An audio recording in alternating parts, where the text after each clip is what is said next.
Hey, hello. If you're a new listener who came because you're a fan of author Juliet Kemp, or if you've been around for a while, welcome up. If you find that you love what you're about to hear, please take just a second to subscribe to Sonitotum in the very podcast app you're listening to right now, so you don't miss any of the upcoming episodes. And don't worry, I'll remind you again in just a little bit. Thanks.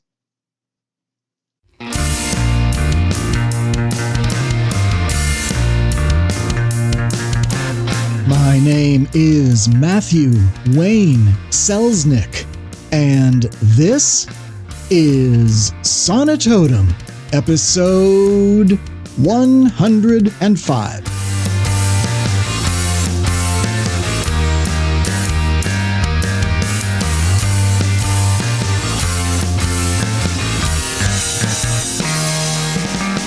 Hello, my friends. On this and every episode of Sonitotum, we talk about making stuff, mostly writing, finding success as we each define it for ourselves, and staying healthy and sane in the process.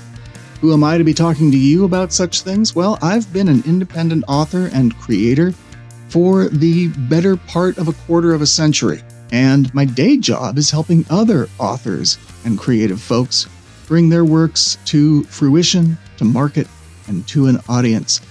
It's not my first rodeo, but as I like to say, the venue and the horses and the bulls, and especially the clowns, keep changing. So I try to maintain an attitude of an experienced beginner and use this platform to share with you my own experiences as I try to do those three things: making things, finding success, and staying healthy and sane.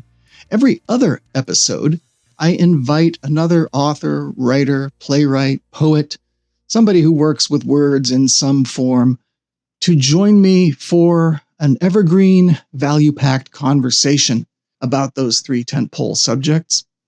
Today, it's my pleasure to share with you my conversation with Juliet Kemp. Juliet Kemp is a queer, non-binary writer. They live in London by the river with their partners, kid, and dog. The first book of their fantasy series, The Deep and Shining Dark, was on the Locus 2018 recommended reads list. The fourth and final book, The City Revealed, came out in 2023. They have written several novellas, and their short fiction has appeared in venues including Uncanny, Analog, and Cast of Wonders. They were shortlisted for the WSFA Small Press Award in 2020 and 2023, and had a short story in the anthology Trans-Galactic Bike Ride, which was Lambda Award shortlisted in 2021. When not writing or child wrangling, Juliet knits, indulges their fountain pen habit, and tries to fit an ever-increasing number of plants into a microscopic back garden. That's all from Juliet's website, and you can find out more at julietkemp.com. That's JULIETKEMP.com. Let's get into my conversation with Juliet Kemp. Oh, and stick around, because when I come back after the talk, I'm going to have an opportunity for, well, most of you listening to get one of three of my books for free. So hang around for that. But for now, here's my conversation with Juliet Kemp. Juliet Kemp, what do you create? I write science fiction and fantasy, novels, novellas, short stories. I don't think I've written or had published at least a novelette length thing yet, but I would absolutely not rule it out. And once in a while, I write a little bit of nonfiction, sort of in the same space. Now, science fiction, fantasy, that's a broad brush. Do you have a particular subgenres you like to play in? Go a little deeper on that. My novel series, my fantasy series. It's called the Marek series, and there's 4 books in it. The last one came out, which is the final one in the series, came out start of last year, start of 23. And that is queer norm epic fantasy, with magic and complicated interpersonal relationships and a little smidge of politics. And I guess the thing that I'm most interested in as a sort of theme is ideas about kindness and about how people can do things together. I'm interested in cooperation, sometimes reluctant cooperation, but I'm interested in how people make things and change things. And I guess sort of hope punk, solar punk, that kind of space is where I tend to write in, because it's something I think about a lot. And I'm quite interested in politics with a small p, sort of in the sense of how decisions are made or how people achieve things, how people do things. I'm going to want to dive deeper into all of that because it's sparking a lot of it's along the lines of a lot of thoughts that I often have about fiction. So we're going to have fun with that. But first, I always like to follow up the what you create question with, in the spirit of 3 and 4-year-olds everywhere. But why? Why do you create? That's a great question. And obviously, as one discovers with 3 and 4-year-olds, it's often quite hard to answer. I mean, to some extent, I do it because I do it, which is, because I make things up in my head, even if I'm not intending to. And if I don't channel that into a relatively, useful is not the right word, but if I don't make up stories, I start making up random stories about everything around me, and those aren't always helpful. Like I'm the sort of person who will find myself having a mental argument with a real person in my head, none of which has happened, because I've just started inventing something. So it's better to create those arguments with the fictional people, and then I don't have to remind myself not to be cross with the person when I see them next time, because they're not real. It's okay. Yeah, the old "I'm angry at you because I had a dream" kind of thing. Yeah, exactly. Well, what you start thinking about, maybe I'll have this, maybe a difficult conversation will happen, and you start thinking it through, and then you get completely carried away, and you're inventing a whole bunch of things that will never happen.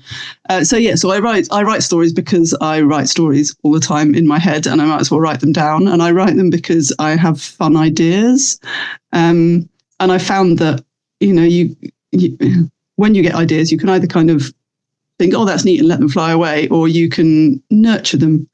And nurturing them is fun.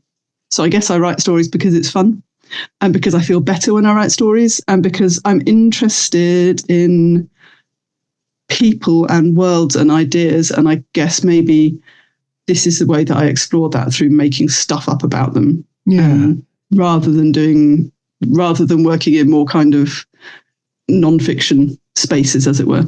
Right. I'll say, that I definitely do the same thing, sort of being a plotter in real life, thinking things through that may happen or may not happen or may not have happened, and absolutely running those little 2-person plays in my head that may never see the real life stage. But what do you think? Why do you think you do that?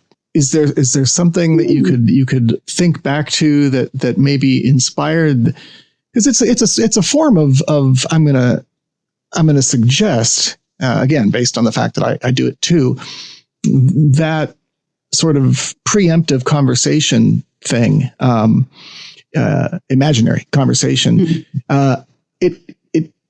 It's a form of problem solving, and perhaps, and you can say, no, that's ridiculous. Perhaps a form of hopefully, controlling or at least reducing anxiety, almost like a preemptive strike. Yeah.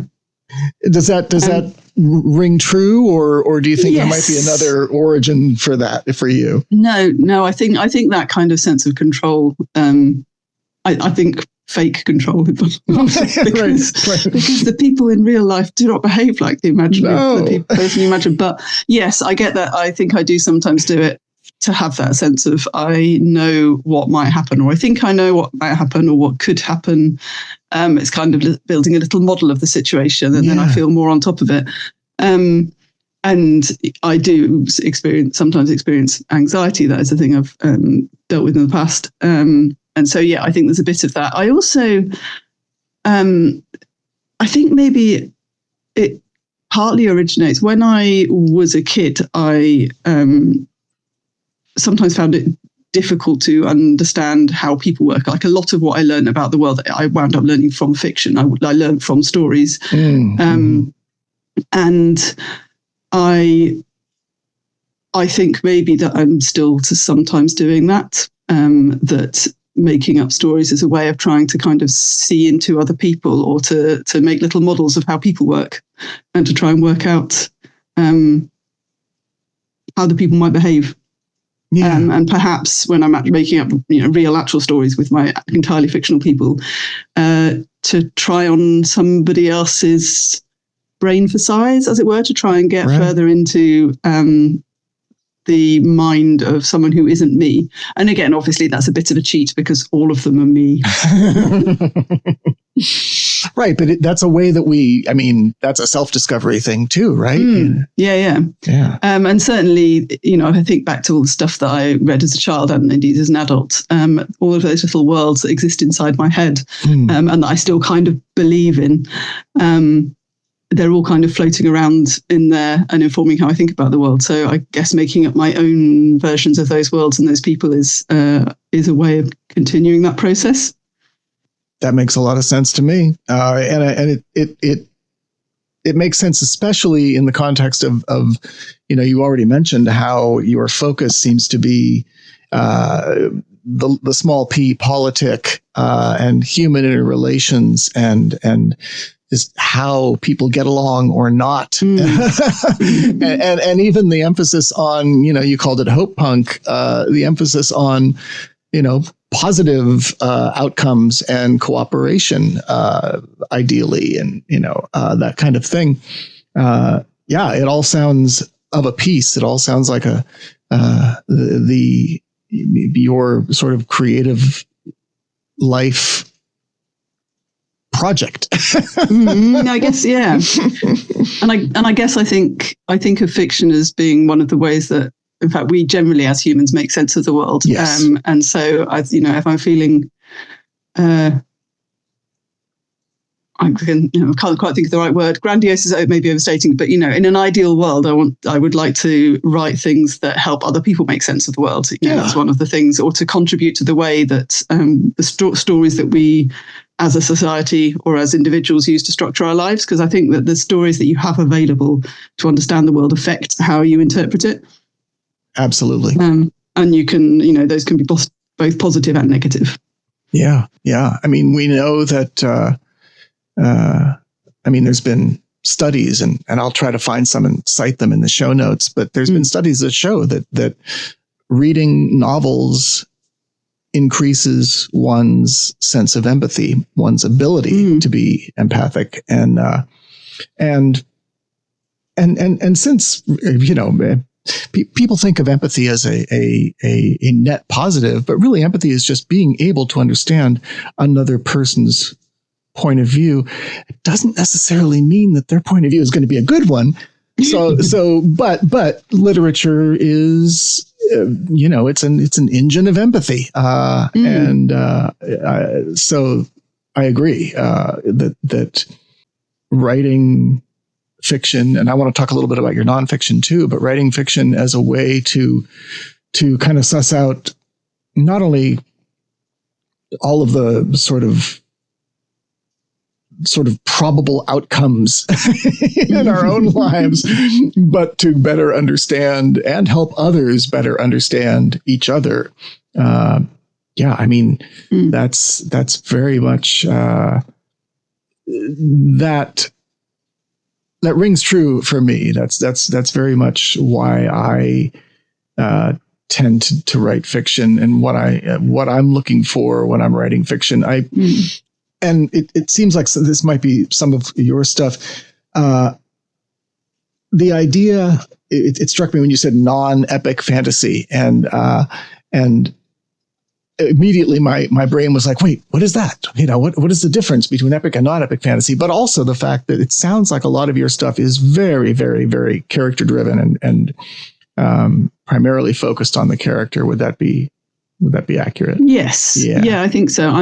I do have the kind of, yes, at least I hope I do, the sort of plot sense of, there is also external threats and all that. But the thing I'm most interested in is, the characters and the relationships, and how people are reacting, I suppose, to those threats. And as I think I said earlier, I'm particularly interested in how you can cooperate, or how people can cooperate, even sometimes reluctantly or with or across disagreement.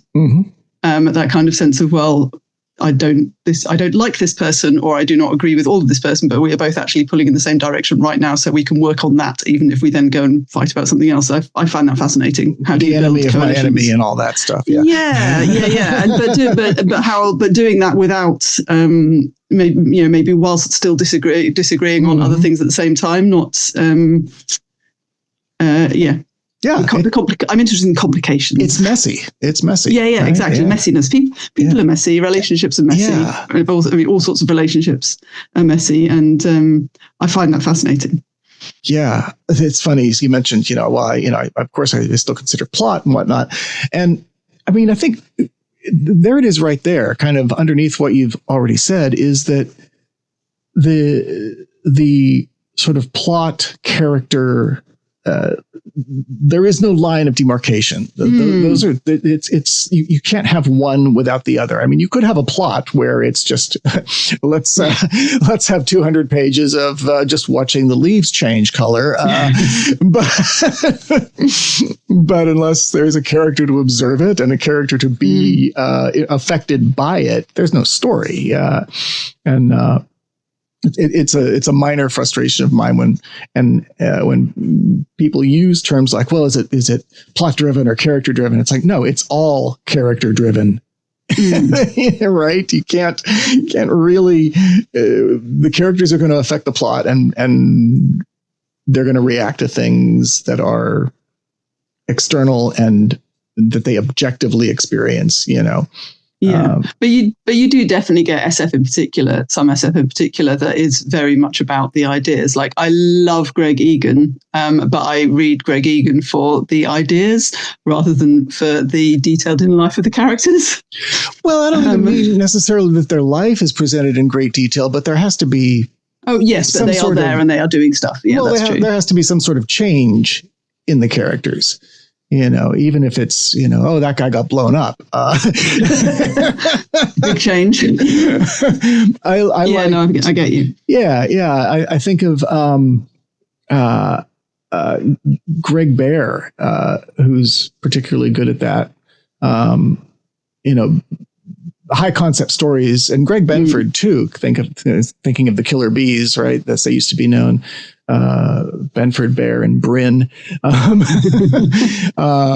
Big, high concept, widescreen stories, but managed to make you care about the characters as well. And so, kind of on the subject of genres and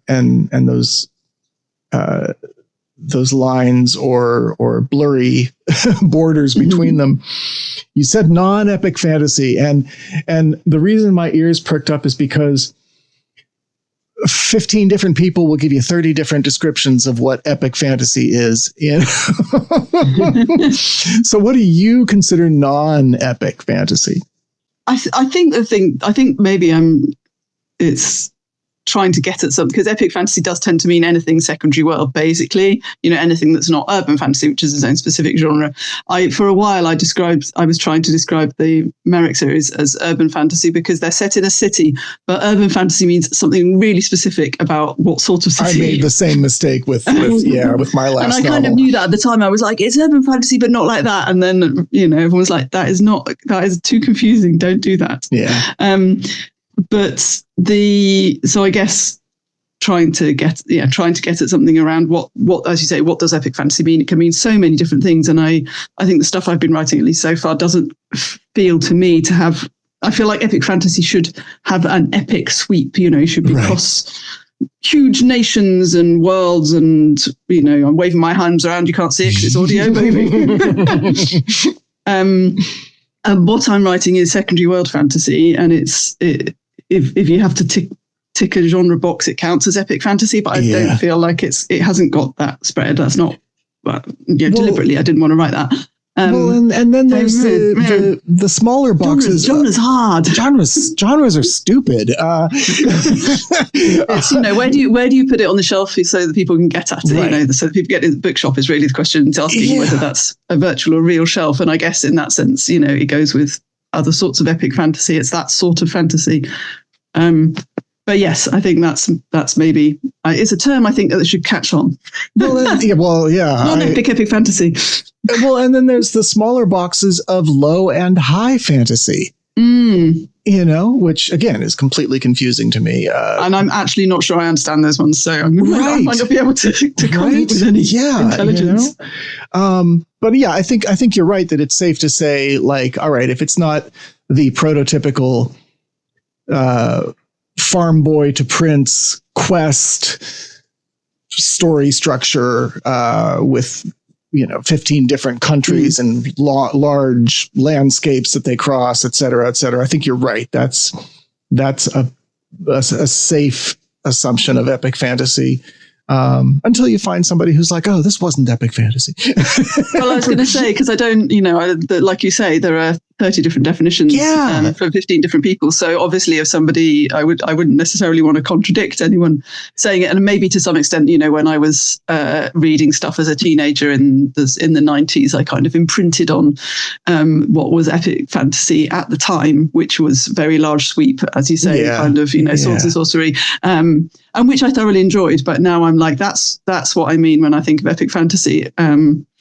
And obviously people write many different things that also go in that box, many of which I've read and enjoyed. So. Oh, sure. Yeah. No, the frustrating thing. It's just the words are really hard. Yeah. And you mentioned, it's ultimately about just figuring out where it goes in the bookstore, virtual or not. And that's the other thing is I think, well, I've observed that readers and authors both have kind of conflated the idea of genre, which is, really originally is supposed to be a marketing tool. It's a taxonomy, right? Yeah. And taxonomies are hard too. So. But I think it's been sort of morphed into, no, these books do that. The obsession with, well, does your fill in the blank genre have all the right tropes? Yeah, and that's not really, that's for me anyway, that's not the interesting question. No, that's not the interesting question about a book. It's right. Like I want to ask other things. You mentioned taxonomy, and therefore I immediately think of the Archive of Our Own, the fan work fiction site, which works on tags and therefore can expand you can expand your kind of what you want to read or what you think you're writing far beyond the sort of genre labels that we deal with in a bookshop situation. And I do like that. I love that idea. In fact, I did a podcast episode last year, cheekily called, how to fix the Amazon bookstore. It's like, fixed it for you. And it was entirely based on that is rather than these really arbitrary and granular categories that they've got going, hundreds at least, right? They're very confusing when you try and navigate them. In either direction, I think. Is to have it be a more flat, non-hierarchical, tag-based kind of thing. And I know there's a site. What is it? Story. There's a newish site, sort of a Goodreads competitor. Story something or other. Yes. No, I can't remember the name either, but I know the one you mean. Yes, another one that'll be in the show notes. I'll have time to look it up later. But yeah, that as I understand it, they're going for that. They're going for assign tags to this so that you can kind of build your own kind of thing. And I love that idea because I think that readers are being trained by genre categories. And it could be detrimental. I mean, you mentioned, as being a young person and reading these books that have, shaped what you like to write and read now. And I bet you weren't like, oh, well, this doesn't have this particular thing, so I'm, I fear that the adherence to genre and to the limits of that sort of trope-based, genre-based kind of thing leads to people staying in their lanes as readers, without that sense of discovery. I don't know. What do you think? I think it's good to be able to do both. Like, I've definitely had sort of moments in my life where I've been like, I really want to read about 14 very close versions of the same thing. Like if I'm reading, if I'm going through a romance phase in particular, I go through sort of a phase of about a week where it's just very soothing to read a very similar take on the sort of and to know that I'm getting a certain set of tropes. And that can be quite, if it's a difficult week, you maybe don't want to read something that's challenging, or I don't want to read something that I'm going to have to think about. I want to read something that feels satisfying and a little bit predictable. But for me anyway, if I read that all the time, and as I say, I go through phases, and I come to the end of the phases, I start thinking, I need something chewier now, or differently chewy. So I think there are advantages to being able to sort of nail down, go down the list to your particular sort of trope, and to look at the cover and the blurb and be like, I know where that one's going. That is what I want today. And I talked about the archive of our own. I think that's one of the things people often get out of fanfic. You find your tag, hurt, comfort, whatever, and you're like, I know what I'm getting out of this, and that's what I want to read, and that's what I'm going to go and read. But yes, I think the downside of that is getting too shut into a kind of a narrow set of boundaries. And say, for me personally, I go through comfort reading phases, and then I go through, I'm going to try and read something that is outside of that zone. Maybe right outside of my normal zone to challenge myself a bit more, or maybe just something that's like, what has come out recently that people have been saying good things about. Let's go find that. Balance in all things perhaps, but I'm not convinced that the current approach to genre, when it's being sold either in Amazon or in bookshops, is necessarily hitting either of those very well. Right. Yeah. Yeah. I remember, being a small child, and it's all new, right? So it's funny because I can say I broadly, at least at first, stayed in the sort of the science fiction fantasy realm. It would be the first section I'd go to in the public library, right? But yeah, just that sense of discovery. I don't know. I guess it's, it's the old man yelling at cloud. I want folks to experience that still, And I think that is harder when you're buying online. Like if you go to a physical bookshop or to a public library, there's a whole bunch of stuff on the shelves, and maybe the librarians or the booksellers have put some stuff face out with a little label on it to encourage you to read it, and maybe there's other things you're just looking through and you're looking for, I don't know, interesting typeface or a cover that looks cool, or it just so happens that there's something next to the author you were looking for anyway, and that sort of sense of discovery I think is harder to do when in online sales, when people are buying stuff online. And so maybe that's part of what's making that harder. I was thinking about being a child in the public library and going, making a beeline for all the there was a bunch of Doctor Who novelizations in the 80s when I was that age, and I read my way through all of those, and I knew what I knew where they were on the shelf, and I went and looked at them. But eventually I did run out and have to borrow something else. Yep. Oh, believe me, I've got my comfort reads.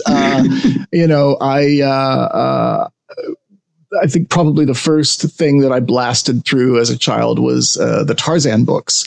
And then later on, in fact, I've fallen quite a bit behind, as I understand it. The George R.R. Martin Wildcards shared world anthology. That was just a sweet spot for me. A shared world and superheroes. Oh gosh, I'm 18, 19-year-old me. It was like, yes. How these couldn't come out fast enough. Kind of still on that train of thought about genre and marketing. And since you are someone who it sounds like, as I said, your books don't quite fit that perfectly categorized, center of the bullseye for the genre distinctions. What have been the challenges there in getting your stuff to the right readers? Marketing is just a bit of a nightmare, to be honest. I think for most people, obviously, some people have, either hit the right moment or have a big publisher behind them. There's a big publisher that is spending money and time, because not everyone who's published with a big 5 publisher gets those resources. Mm-hmm. So my books are out with small presses, and I've worked with some absolutely amazing small presses. Elsewhen, who published my Marek series, are just fantastic, particularly fantastic to work with. I've been so lucky. They're just great. But they're also small, and they have limited resources and limited reach and all of this. And so, trying to let people know what you're writing and that they might like it, I think is a difficult, because there are an awful lot of books, for people to read. And I find it's not something that I like. Some people enjoy it. I do not enjoy that. And I've certainly, when my books first started coming out, I found it harder than I do now. It's just this horrible cringe factor of like, I cannot possibly say, I've written this thing, you might like it. Like, what if you don't like it? And I told you might, and I was wrong. That's just terrible.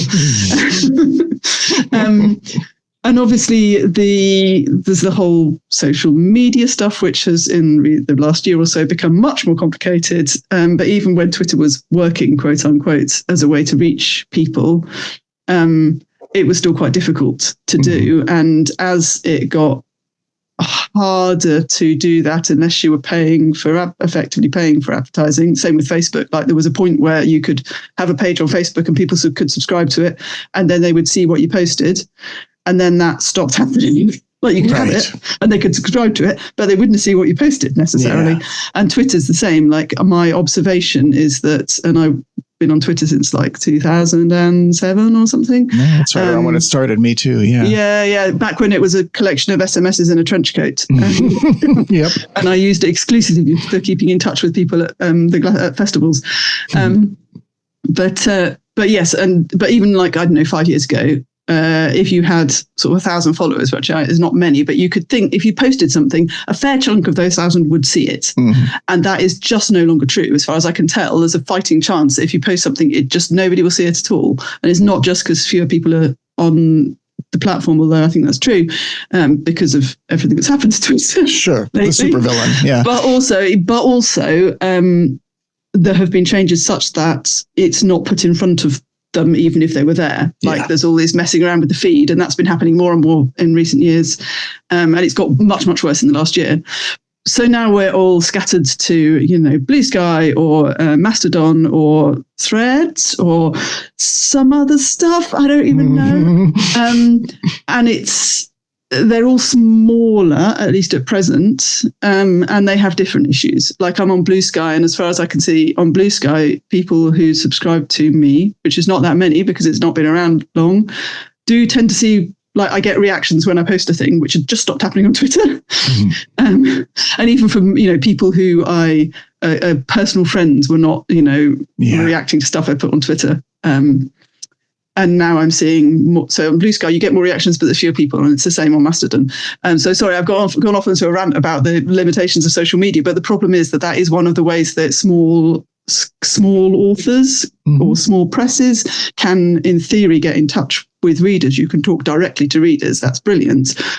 But it's really hard to make that happen It was always hard, and I think it's gotten harder again. And I don't think that's an original comment. I've heard other people saying the same thing, that you've spent years and years and years building up this audience on your social media platform of choice, and then it just disappears because they change the algorithm, or because an idiot billionaire buys a platform and runs into the platform door. Right, of course. Well, yeah, and that's almost always going to happen eventually. Yeah.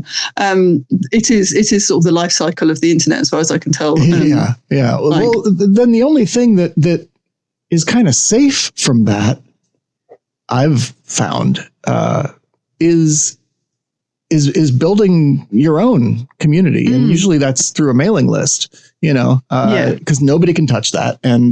And those are people you're going to reach. I mean, sure, it's up to them to open the email, but they got on the list, so they probably will. Oh, yeah. No, hard agree. That is the best way to do it. But it is slightly harder to get people to sign up to a mailing list than it is to get them to read a tweet. So it's you think about things like, your marketing, what is not a pyramid, it's the other thing, funnel. The funnel, stuff like that. Yeah. That's slightly further down the list. I know a little bit about the technicalities of this, but only a very tiny bit. Like I say, marketing's not my strong point, and I keep trying to get better at it. Because I would like more people to read my books. I think they're all right. I think people might like them. At least some people might like them. And, if more people read them, then that'd be great. Absolutely. It's like it's almost a personal cliche of mine. It's like, I make things for people who like the kinds of things I make, and let's just find them. And, and that's the rub, right? And in some ways, I write, you asked earlier, why do you write? Why do you make stuff? And some of the answer to that is, because I personally enjoy it, because I make stories up anyway, because that's just how my brain is. But if I just wanted to write things for my own, personal satisfaction, then I would do that and not publish them. Right? Yeah, right. Part of the process of saying, actually, I would want to share this with other people. That's what publication's about. You're not just writing it. There's obviously, as with anybody else, any other creative, there's a whole bunch of stuff that I have written, maybe enjoyed writing and then looked at and gone, I don't think this one is for sharing. Yeah. Or maybe I'll take a little bit of it out and put it into something else. But basically, when you publish books, you want people to read them. That's the deal. That's part of the process, and that's the trickier bit. So we talked a lot about how difficult it is and what doesn't work or what doesn't work anymore. What have you found that does? That's hard to answer, partly because one of the downsides of traditional publishing, even with small press stuff, is that you don't have a direct link. So, you can go and do things like talking to nice people on podcasts, or talking on social media, or sending out your mailing list, or going to conventions. And I have a faint sense that sometimes some of those things lead people to looking at the books and then maybe reading them, but it's very hard to get a really clear idea of that. Yeah, no, that's fair. Yeah, because you're one removed because of the small press. I get that. Yeah, for sure.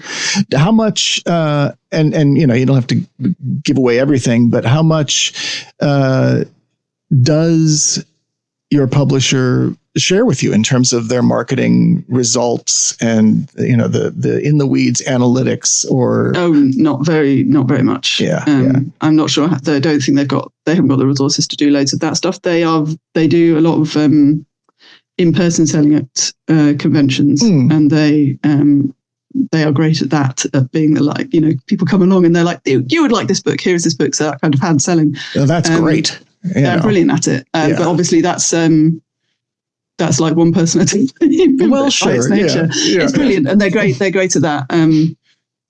But in terms of other sorts of marketing resources, I think that's less available. Yeah, no, I understand. I get that.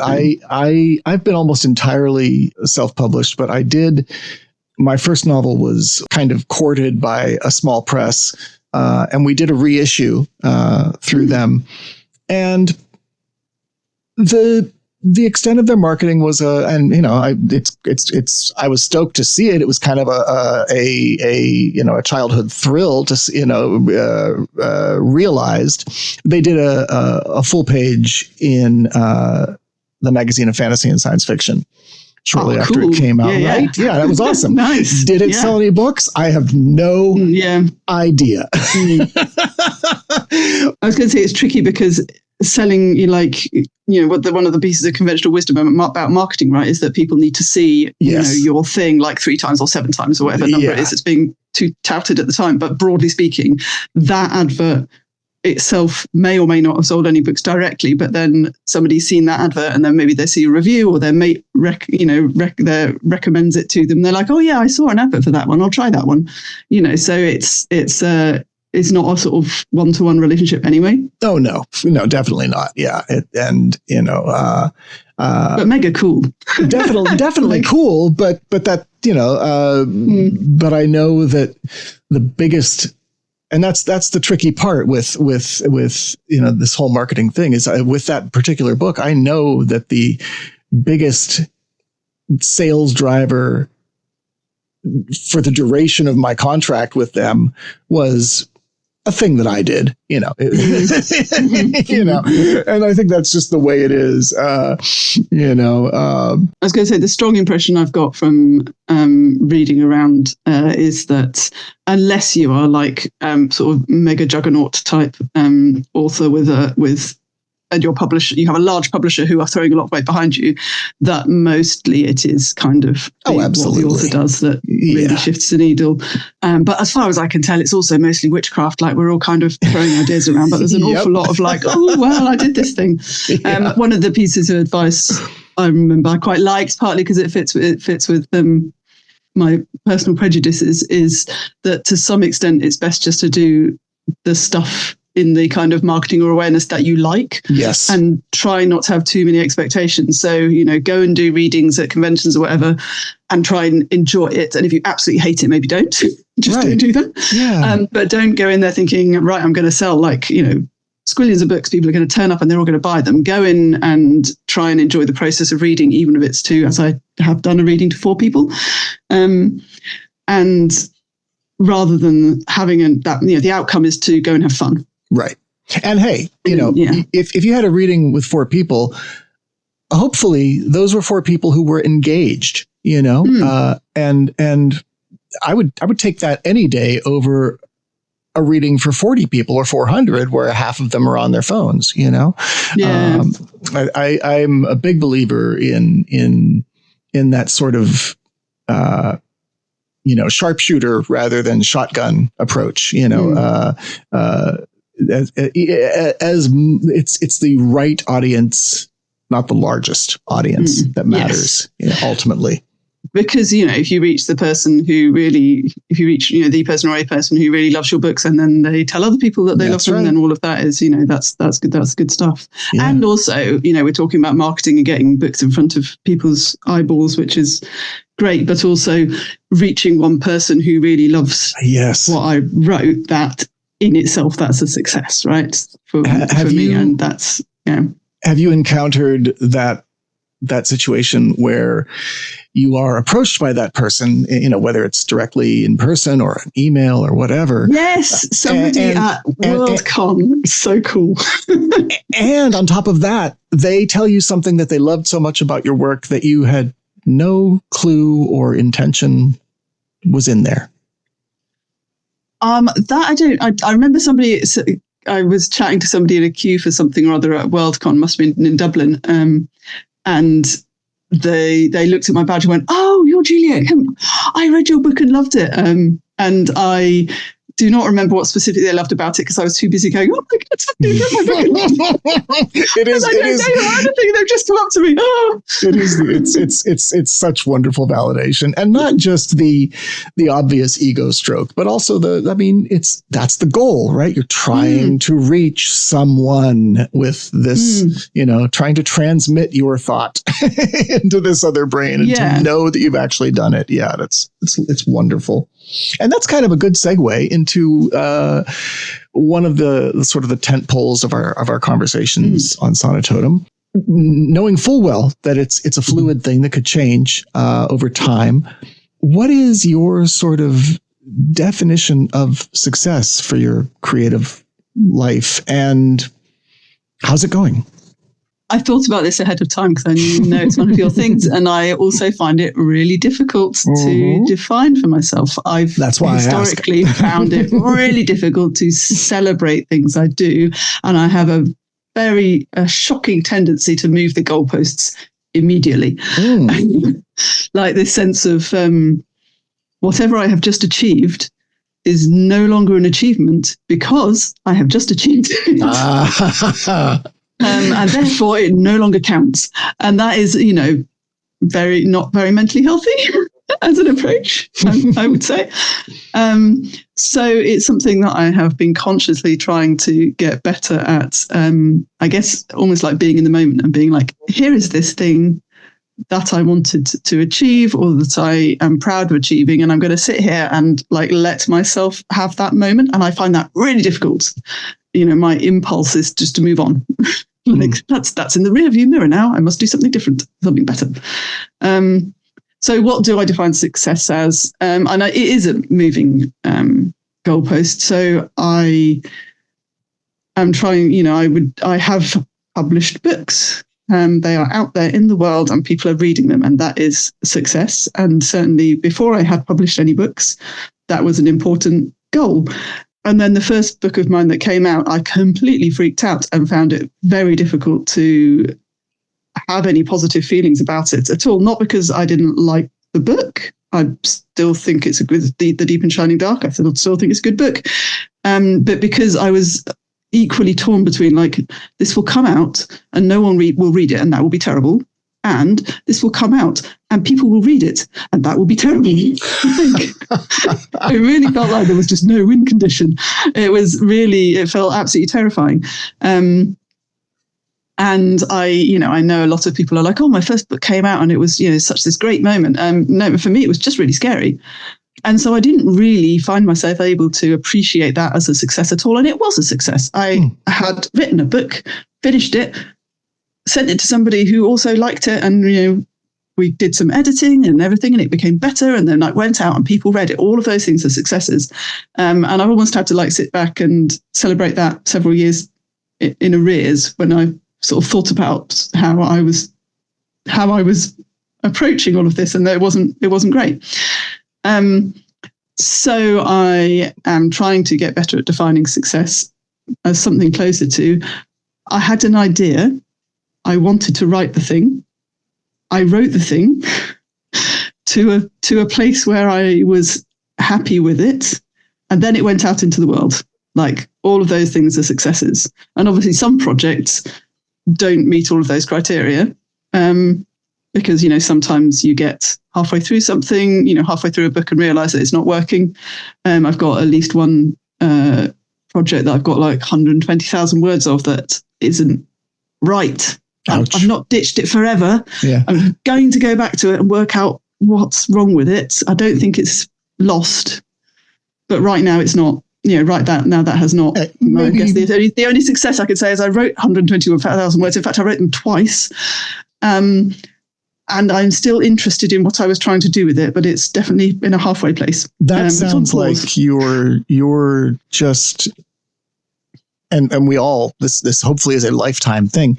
You may just not be the writer you need to be for it yet. Emphasis on the yet. I think I have some sense of what I need to do for that book, and I'm not ready to go back and work it out yet. But I have some sense of what needs to happen with it, and I do intend to do that. But anyway, so that idea, that sense of I had an idea, I made the idea, I got it somewhere I've been happy with, and now it's gone out into the world. That's a success. That is a success. But I find that I also have to.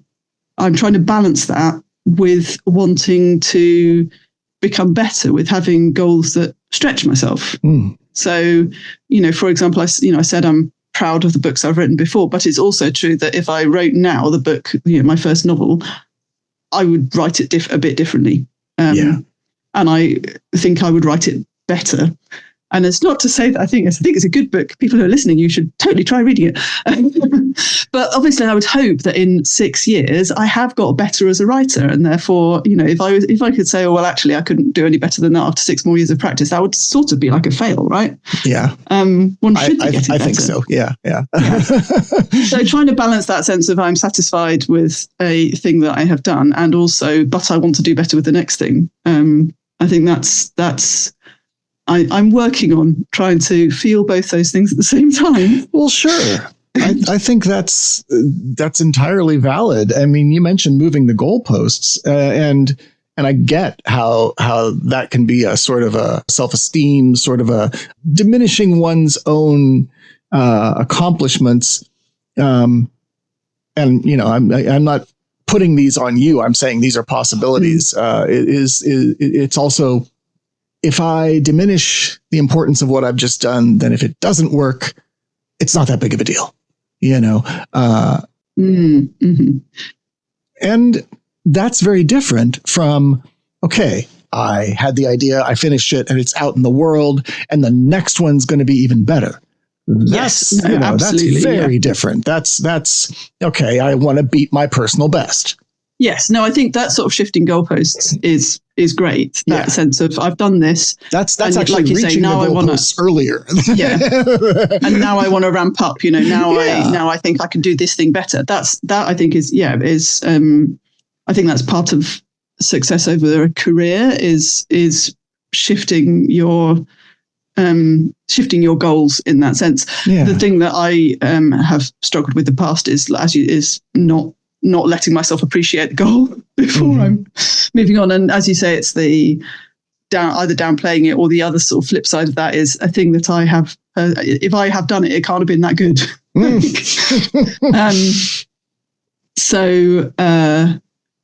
think that's the thing that for me has been difficult, allowing myself to appreciate what I've done before I say, and now the next thing I'm going to try and do better. Yeah, I think I try to do that with everything that I write in terms of fiction.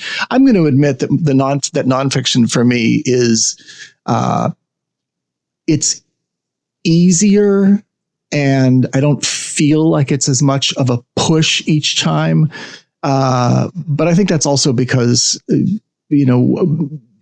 maybe because so many of us are now so used to blogging and giving our opinions and writing in a conversational tone and all of that. But with the fiction, no, I hope that each time, in fact, if I don't feel challenged in the process of it, I wonder, okay, they say throughout their first 5 ideas, maybe I stopped early. Maybe this is a little too easy. If I don't feel like this is if I don't feel the burn, then I'm probably not getting anything from it. I remember. Yes. Sorry, go ahead. On. No, go ahead. I was going to say there's always the sort of that messy middle part where you're slogging through thinking, I don't know whether, I don't think this, I don't trust this anymore. I don't know where I'm going with this. I thought I knew where I was going with this and I'm not. And I think, once you've written enough projects, I can now recognize that. It's this stage. So it's the first 20,000 words. You're like, yes, this is amazing. I love it. I'm so pleased with this. And then the next 20,000, you're like, still feeling good, but I'm beginning to have some doubts. And then there's about 40,000 where it's like, oh my God, this is terrible. It's the worst thing ever. And then you finish it and think, thank goodness. Never again. And then you look back and you're like, actually, this is all right. You know what? And I don't mean to, this is by no means a horn blowing flex or anything like that. I don't experience that. Because brilliant. Good for you. Well, wait for it, because all of that uncertainty happens in the planning stage, and that could certainly stall me for a while. It stalled me on my current work in progress for a very long time because I hadn't figured out how the thing was actually going to be accomplished, how the bones of the story, I thought I knew the ending. I knew basically where I was going and what I was trying to say, speaking of those underlying themes and things and the point I was going to make with this work of fiction. But because on pretty much anything bigger than a short story, I tend to be a planner. I do a lot of pre-writing and pre-work that is writing before I start the actual manuscript draft, But I think that middle, those doldrums happen whether you are a planner or a so-called pantser, writing on the fly. I just think it happens in different stages, different parts of the A to Z process, But I'm glad that I would rather front load all that horrible doubt and anxiety. But kind of along those lines of moving the goalposts and you mentioned, if I have done it, it might not be that good. Something I sometimes experience is the sort of the post-performance dip, I have done the thing and, I used to be, I'm still a musician, but I used to be a performing musician. And that would happen so often after a gig, that sort of short-term adrenaline rush. And it's just your body chemistry coming back to normal. But have you ever experienced anything like that with the longer marathon that is writing a novel? Like almost like the celebration of getting to done is tempered by the I'm done. I find it I find the process of writing and then publishing a novel takes so flipping long and has so many kind of milestones along the way that I'm almost never quite sure which bit to count as finished. Right. So I know what you mean about the kind of drop and but I think I often find that, I finished a first draft and I can be like, good, I finished the first draft. Now I'm going to need to edit it. Okay, I finished final edits. Yeah. Now I'm going to need to submit it somewhere or, send it to my publishers or whatever. Mm-hmm. Now there's more edits. Yay. Then we finish those and then there's a publication date. And then I've had...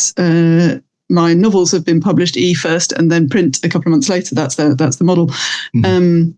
So it's a bit like, well, it's come out, but it's not out in hard form yet. So which counts? So I think for me, almost the little drop is more like this is a thing, but it's not the last thing.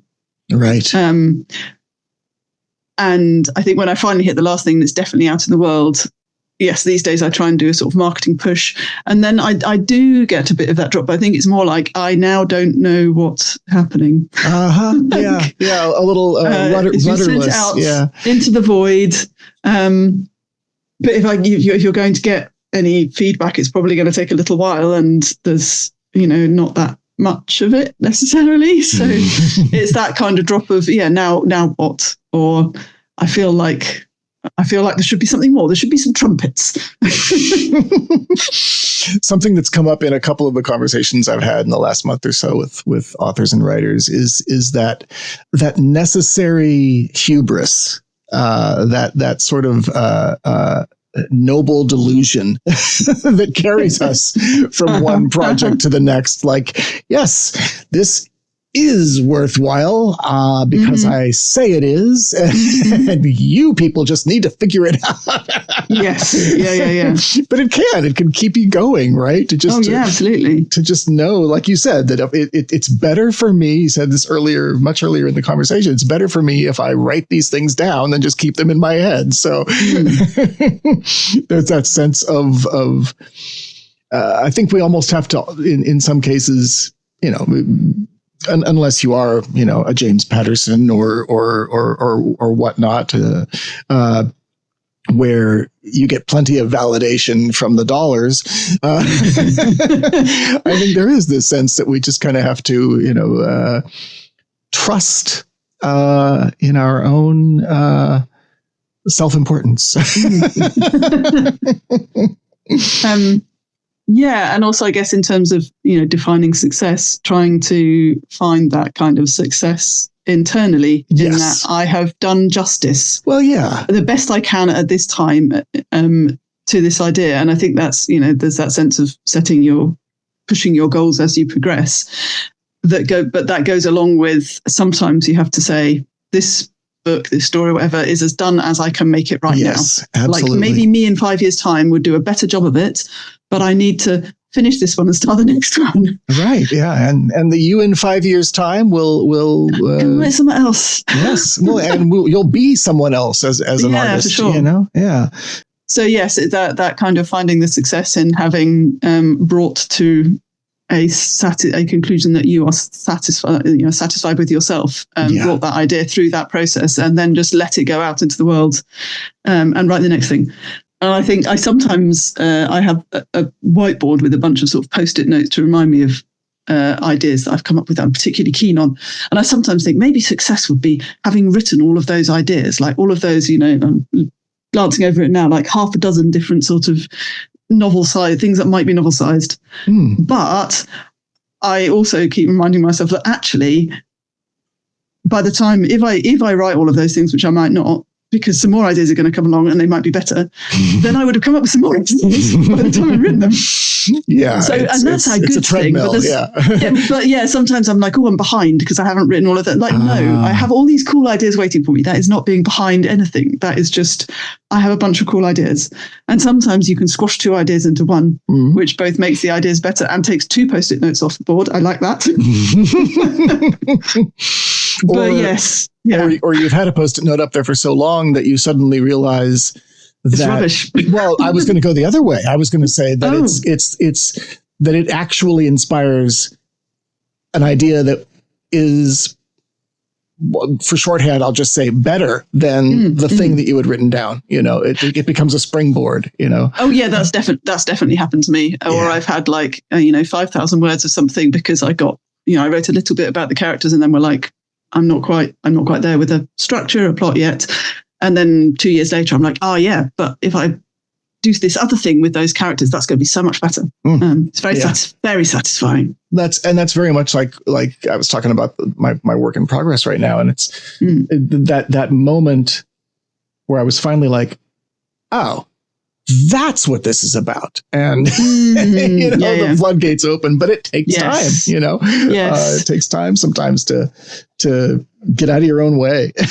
And you were talking about pantser and plotter, and I've tended to be more of the pantser, although I've made myself become more of a plotter over time, simply because otherwise I write 25,000 words of something and then realize it's not going anywhere, which is a big waste of time. But I do still sometimes find that there's bits of that kind of, what is this really about process that I can now shift into the planning phase. And there's bits of it that come out as I write, and that's the only way I can get at them. Yeah. There is no either or with that kind of stuff. For sure. And I think that's important to state for the dear listener, is that don't feel as if it is an either or, because and especially speaking of social media again, there's a lot of false dichotomy stuff where are you this or that? They're all lies. They're all spectrums. Exactly. There is no true dichotomy in anything, I think I'm going to say. Yep. So we've talked about what you make and why you make it, and that's very nicely all of this sort of stuff. I mean, there are 3 tent poles to the show: the making stuff and finding success, and the last one that we're about to get to. But they all, of course, interweave and blur together and blend together. So, in your writing life, what have you, if anything, what have you figured out that helps you manage it in whatever way you want to answer that? I mean, the portion of the conversation that this relates to is the part of the tagline of the show, which is "and stay healthy and sane in the process," right? You've talked about dealing with some self-doubt and some self-depreciation and some anxiety and how those things have played in to the process and to the, God help me, the creative journey. But what have you learned? What are some of the tricks or healthy practices that you've come across that seem to work for you? No guarantees it'll work for anybody else, but what have you found? I mean, I think a few minutes ago I talked about, learning to define success like more internally than constantly than sort of chasing external goals so much. And I think that's been quite important, that stopping and appreciating that sense of I have created this thing that I like, that I am proud of. And that is something, a success. And trying, the thing I found out only last year is how important it is for me to chase the fun bits, which is not to say that I have not been having fun in the 10 or so years that I've been sort of writing relatively regularly and quote unquote seriously. It's that I was working on this big project that I've had to shelve for now, and I was a bit fed up. I was sort of sitting there thinking about it. I was like, I don't exactly know what's wrong with it. And I've been given, a friend read it and sort of gave me some really useful feedback. And I'm like, I'm not quite sure what to do with this. And then I was speaking to another writer friend, and they said, do you have another project you're working on? And I was like, no. And they were like, maybe you should. And I decided I was going to spend the summer just writing something that was fun, basically, that was just totally fun. I wasn't going to think about serious anything. This was just going to be all of the sort of ideas and tropes and things that I really love in the fiction I read. I was going to squash them all in together. Awesome. Sounds great. And it was a blast to write. I mean, obviously there was phases of it that were easier than others, and there always are, but basically it was a blast to write, because every time I started thinking, is this really working? I just shove in something else that I really like. And I finished it, and I, had a read through and edit it, and I was like, this is actually really pretty good. And it sounds absolutely absurd, but I was like, actually, it turns out that really enjoying what I was writing meant that I produced a better first draft, and I think a book that I'm more proud. I'd almost put more of myself into it. I think maybe previously I'd enjoyed writing things, and I'd had ideas of what I wanted to put into them, but I was slightly more distant. I was sort of slightly thinkier. This was quite an iddish book, if you know what I mean. This was quite but lots of squashy feelings, and it came out really well. And I was like, that was fun. And I've come out with something I almost wasn't expecting. The point was, I'm just going to spend a month blasting through this, having a laugh, and maybe nothing will come of it. That's not the point. The point is to unstick myself from this tricky project. But actually, it came out really well. So I was like, okay, do more of that. Fun. Take a walk in the woods instead of jog around the track. Yeah, exactly. Yeah. So that was an interesting insight into my own creative process. And I feel like a bit of a fool not having thought about it earlier. As I say, it's not that I haven't had fun writing. It was just that this was a particularly kind of shovel my interest into it. And it turns out that works quite well. And what else have I found useful? I talked earlier about, the getting anxious about the sort of reception of my work, and that kind of white knuckle process of the first book. And I manage that better now. I think that's partly through just having done it a few times. Right. Yeah. Yeah. So it gets, almost exposure therapy. It gets easier every time. And partly through, sort of journaling and that kind of thing about, what's actually going on in my head. I find journaling really useful for both writing purposes. The kind of artist way style morning pages, like, I don't do 3 pages of longhand because I haven't got time these days. Before I had a child, I did 3 pages of longhand every morning. For how long? Because I've tried that off and on over the decades. I think I did it for 2 or 3 years most mornings, and then I had a kid, and it turns out that became quite difficult. Very, very valid reason. Yes. Yeah. And so these days I do sort of 1 to 3 pages on writing days, and don't really expect to, but I find that kind of offloading of the sort of in a narrative really useful. And I find it helps me writing to figure out what you're thinking. Yeah. Yeah, exactly. And sort of offloading my brain onto the page. I find that incredibly useful. And sometimes it leads to thinking about the writing project that I'm working on, and sometimes it leads to thinking about a thing that's going on in my brain, and both of those are very handy and actually help me stay sane in a creative as well as a general way. Sure. And my feeling is that a lot of people get put off by it's supposed to be 3 pages. And I've found that 3 pages is better than 1. Like, you get further through stuff, but 1's better than none for me anyway. And in a kind of don't let the best be the enemy of the good way, I permit myself to do whatever fits into the time available and call that good. The idea of permitting yourself is so important that it bears restating, and you said it, better to do 1 page than 3, because you showed up, you did it, you offloaded that stuff, and yeah, I think it's easy to say I'll speak for myself, but I think this is such a universal thing that we tend to, how can we not, right? Tend to judge what we're supposed to do based on what we've seen, based on what we assume are the expectations. But just as you're chasing the fun bits, summer shows, try just doing what you feel like and see where it goes. Permit yourself to do the thing that you feel like doing, and no, I think that's very, very important. But go on. I just wanted to emphasize that. Yeah. And in terms of making things and staying sort of sane and healthy, making things does make me feel better. I literally had that on a little piece of paper on my wall for a while, because there was a while where I would sit down to write and then I would do nearly anything else.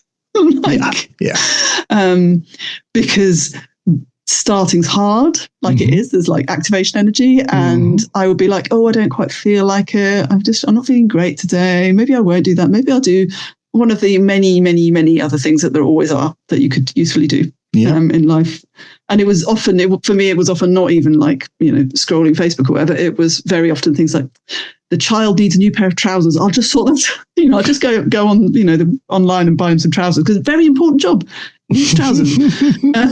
It's not like he's running around naked right this very instant. Exactly. He does need trousers, but also that could maybe wait until this evening or another day. And so I wound up, I put this little piece of paper on my wall saying, writing makes you feel better. To remind myself that actually, if I sit down and start the thing, then by the time I finish doing some writing, even like whatever it is, I feel better for it. I feel less good when I don't write stuff on a fairly regular basis. Oh, yes. And that's, reminding myself of that. And I do have to keep reminding myself of it, because it is still, hard sometimes to sit down and do the thing, because it's more difficult than not doing the thing. It's so easy to forget the positive, the reward side of it, for any number of reasons. It's just easier to do other things, as you said, but also, if we don't do the thing that is ultimately rewarding, that we intellectually know we feel good about doing, if we don't do that, then we don't have to face all those other squishy uncertainties that we talked about earlier, Oh, yeah, because all of that stuff is also true. Yeah, exactly. Our brains really just want to keep us safe, right? And that means keeping us in the status quo and not pushing ourselves and not challenging ourselves. Yes. Absolutely. Damn thing. And, I find that remembering that, as you say, our brains try and keep us safe. Remembering that is really useful for me, and sort of working around it, being like, okay, so maybe I need to. There's bits of me that need a bit of sort of gentle cosseting, and that shouting yourself about it is not helpful. Finding ways to sort of ease that process. So, I have personally found I've been thinking a lot the last year or so about focus. Because I think, we live in this very always online world. And for me anyway, that is very attention fragmenting. Oh, absolutely. And, I'm aware that some people find this much less troublesome, but I do think that many people, and certainly for me, this is a big problem. It's not just that it shatters your attention, because, I sit down and I will start writing in a minute, but first I'm going to go and check the internet. And then it takes another 15 minutes for me to get back into thinking about the thing I'm supposed to be working on. But also for me, it's all these sort of attentional threads. Like I'm now thinking about that thing that my friend said maybe on Slack, or I'm thinking about this piece of news, or I'm thinking about somebody else's problem, which might even be important, but maybe it can wait. So for me, turning off all of that stuff and shutting down my browser the night before I'm going to pick up my laptop in the morning, and putting on music to shut out the noises off in the house, and all of this kind of really trying to protect my attention and focus makes me feel better, and it means I'm better able to sit down and write the stuff that I really want to write, and trying to really hold that sense of, actually, I've chosen to prioritize this thing in my life. It is important to me to do these creative things. There are other things that are important in my life, and I want to try and focus on those when I'm doing them, like spending time with my kid or my friends and family.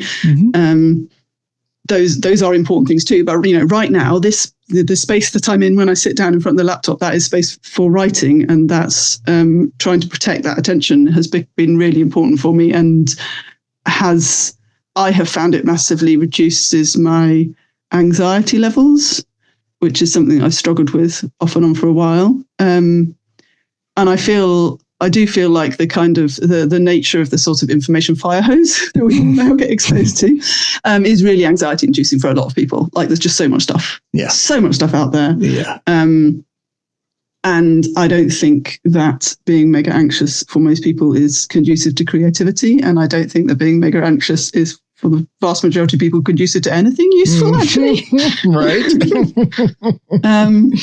So, yeah, that's been really important for me lately, trying to, regather my attention and stop it from shattering off onto all the many, many other different places that it could go to, and just spending sort of having this time that I sit down and focus on creating the stuff that I want to create. I like it so much. Yeah, I have a similar thought, and I call it paying myself first, and which is not, I didn't make up that term. It's a time management kind of thing, but the idea that do not feel bad about carving this time out for this thing that is both immediately and potentially rewarding, and the focus thing. Oh boy. Yeah. I have a couple of tricks that I've stumbled upon. Unfortunately, they both involve actually getting to the point where I'm about to write. So I got to get that far at least. Right. But once I'm there, I use for the actual writing session. I mean, I'll copy paste it out of that into, whatever I'm actually kind of constructing the story in. But for the actual writing session, I use this full screen editor called Q10. And the only reason I've stuck with this one, and I think it's Windows only, I'll put a link in the show notes, but is it doesn't let you do any formatting. You can't do italics. You can't, nothing like that. It's plain text. But it has some nice shortcuts with the function keys. So you can, do things like insert a timestamp or whatever. I like to do that at the beginning and the end of each session. But the best thing, and the thing that it helps me stay in the writing while I'm there, is every keystroke is mapped to the sound of a typewriter key. Oh, nice. Yeah. And that rhythm, that tick, tick, tick, tick, and it even when you come to the end of the line, it does the ding, and that rhythm, that sound, you put the headphones on and all I can hear is literally myself typing. There's some sort of biofeedback that happens there that keeps me in it. And for more like thinky, planny bits of the writing process, you talk about focus. Well, I found an app called Focus at Will. Oh yeah. I used to use that one. I used that one now, but it's a good one. Yeah. Yeah, it is. It's quite good. The only drawback to that is if you've used it for a while, you start to realize boy, they really haven't added any music to this in a long time. And that in itself becomes distracting. It's like, I'm hearing this same instrumental guitar piece for I might as well be on hold for the bank or something, But yeah, I think everything that you've said is really valuable, because that finding and keeping focus and recognizing the benefits, to that, to allowing yourself that, to giving yourself permission to that, all of that stuff. So if this is kind of corny, but I do like closing the show with this, if you could take everything that you've learned across, you said it's been a decade or so, and of course longer than that, before No, I've been writing since I was a kid, since I was little, but I stopped for a bit and went back to it. So yeah. But so if you could take everything I've learned, everything that you've kind of learned and experienced, and distill it down to something that would fit on a bumper sticker or a coffee mug, what do you think that ridiculously, impossibly pithy statement would be? Allow yourself to prioritize doing this. Yeah. And that it's, that's the bumper sticker version. The long one is, it is okay to say this is something that's important to me and that's why I'm doing it. Yeah. And to allow what that means, to carve out that time and to say, I'm going to be busy right now. Mm-hmm. So yeah, allow yourself to prioritize this. And that's hard, because we're not always in control of that, and also sometimes, one can feel guilty at sort of saying, actually, I'm not available to do whatever it is somebody else wants me to do. Right. And finding the right, everything, the right environment, the right people in your life to support that, and what I mean by that, in every way, just to not invalidate that. Can be a challenge. And whether it's intentional or not, or whether it's just circumstantial or not. Having a child can make it.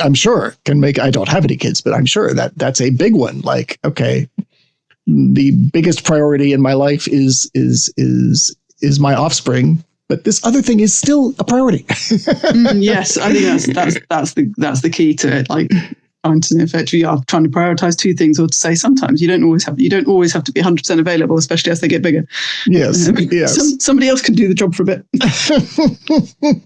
There was with toddler stage was tricky, because toddlers don't really understand or find it difficult to understand that I'm busy now. I'm in the house, but I'm busy.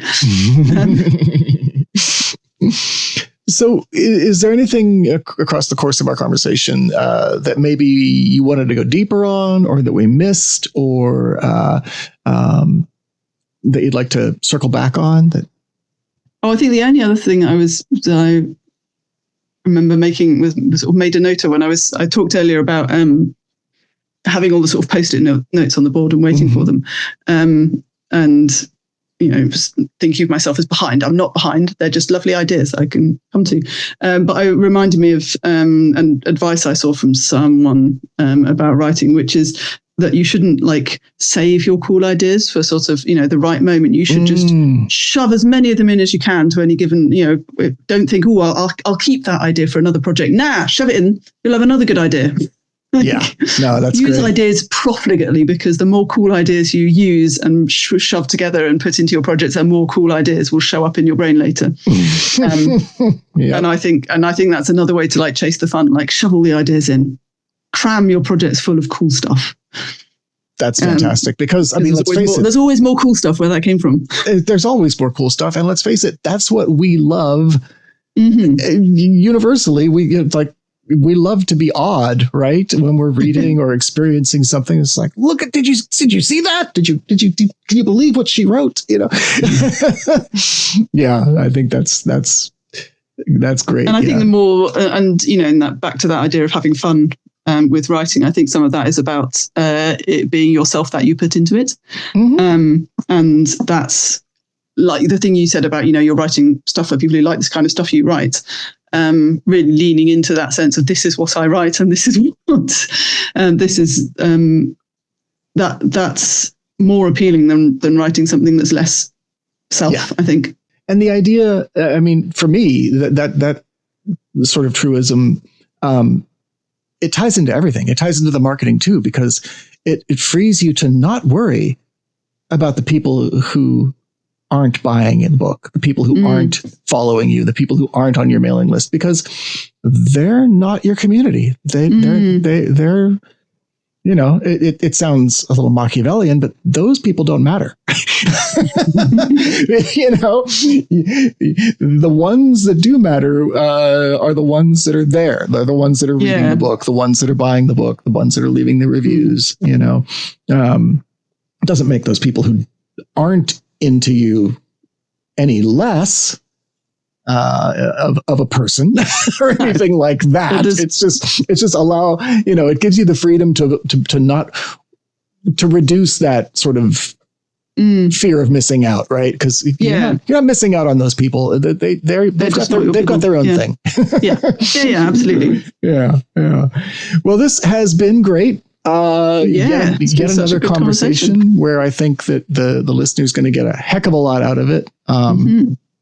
And this is my goal, is to talk to folks in a way that the end result is something that can be listened to tomorrow or 3 weeks from now or 10 years from now. And a writer out there is going to go, yep. So Juliet Kemp, thank you so much for being on Sonitotum. Thank you so much for having me. It's been really fun. I've had a great time.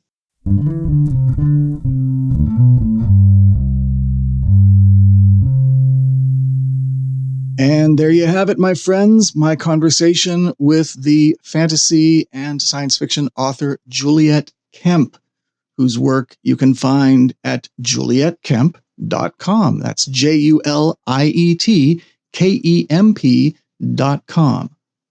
If you found some value in what we discussed, or if you have any comment at all, yay or nay, I invite you to leave a comment in the show notes for this episode, Sonitotum episode 105. Just go over there to mattselznick.com/sonitotum-105. That's mattselznick.com/sonitotum, SONITOTUM-105. mattselznick.com/sonitotum-105. Or you can send an email to matt@mattselznick.com, or even if you like, record a brief voice message, maybe on your phone, and email that to matt@mattselznick.com. No matter how you decide to provide your feedback for this episode, I will reply to you, whether it's a reply in the comment section of the show notes or an email. Or if you do record a voice message, I'll play it in a future episode of the show and respond right here on the proverbial time-shifted air. Hey, if you love the show, you didn't just like the conversation, but you love the show, I hope you'll take a moment to rate and review Sonitotum with Matthew Wayne Selznick in the podcast app or platform of your preference, right? This is how it works. This is how we do things. This is how podcast listeners help more people discover the podcasts they love, and in doing so, help that podcast reach an even bigger audience and keep going. And, by that podcast, I'm talking about this one. So whether you listen on Spotify, Apple Podcasts, YouTube Podcasts, wherever, please take a moment to rate, take a few minutes longer to review Sonitotum. It really does make a difference. And you know what else is awesome? Subscribing for free to Sonitotum wherever you get your podcasts. Whatever app you're using, it's got a little button that says subscribe. Do that for this show and you will never miss an episode. You know how it works. You're not new to this stuff. Okay, very good.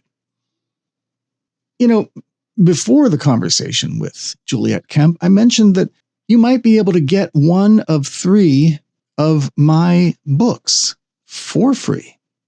I'm offering you your choice of either my fantasy thriller, Light of the Outsider, or my 1980s sort of kind of young adult superpowers coming of age novel, Brave Men Run, or my literary collection of short stories and related essays, 4 stories, for free. One of those, it's yours when you join the Multiversalists, my community of readers, writers, friends, and fans at the free level.